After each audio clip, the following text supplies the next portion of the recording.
Madam आपने बोला था कि मीटिंग में आना ही पड़ेगा। हाँ बिल्कुल सही सुना आपने, आपको पेरेंट्स टीचर मीटिंग में आना ही पड़ेगा। ठीक है मैडम, तो आ गया मैं। अब बताइए इसकी क्या रिपोर्ट है? आप ही देख लीजिए, रिपोर्ट्स बिल्कुल भी अच्छी नहीं है इसकी, सिर्फ पासिंग मार्क्स ही आए हैं। लेकिन इसके कम मार्क्स क्यों आए हैं? पढ़ाई पे बिल्कुल भी ध्यान नहीं है इसका, और ना ही आप लोग ध्यान देते हो।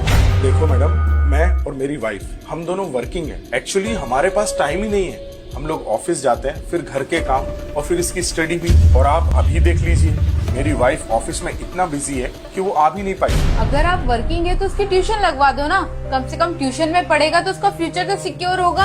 अच्छा बेटा, आप बाहर जाकर बैठो, मैं आता हूँ। मैडम आप एक बात बताओ, अगर इसको हमें ही पढ़ाना था, ट्यूशन वालों से ही पढ़वाना था, तो फिर हमने इस स्कूल में एडमिशन ही क्यों दिलाया? आपके बोलने का मतलब क्या है? मतलब ये मैडम कि मेरा बेटा सुबह 9 बजे से लेके दोपहर के 3 बजे तक 6 घंटे आप लोगों के साथ में रहता है। जब 6 घंटे में आप लोग ही नहीं पढ़ा पाए, तो मैं 1 घंटे पढ़ा के या कहीं कोचिंग पे 1 घंटा पढ़ के क्या ही कर लेगा वो?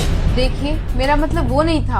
आपका क्या मतलब है हमें सब समझ में आता है। अरे आप लोगों की फीस ही इतनी ज्यादा है, लाखों रुपए हमको स्कूल में भरना पड़ते हैं। मुझे और मेरी वाइफ को इसीलिए जॉब करना पड़ता है ताकि हम फीस भर सकें। जब मैडम ड्रेस यहाँ से लेना है, फूड यहाँ से लेना है, बुक्स यहाँ से लेना है, पूरी स्टेशनरी यहाँ से लेना है, तो फिर पढ़ाई भी तो इसी स्कूल में होनी चाहिए ना। तो मैडम मेरी बात आप कान खोल के सुनो, मैं इसको किसी भी ट्यूशन क्लास में नहीं भेजने वाला और ना ही मैं मेरे बेटे को घर में प्रेशर देने वाला हूँ। तो आप लोगों की जिम्मेदारी बनती है कि मेरे बेटे को पढ़ाएं और उसके मार्क्स अच्छे हैं। अगली बार हमें बुलाने से पहले ये सोच लेना कि अगर मैं यहाँ पर आया तो ये सवाल मैं आपसे पूछूंगा कि मेरे बेटे के कम मार्क्स क्यों आए।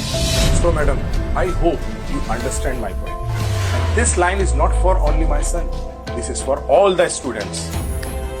Thank you.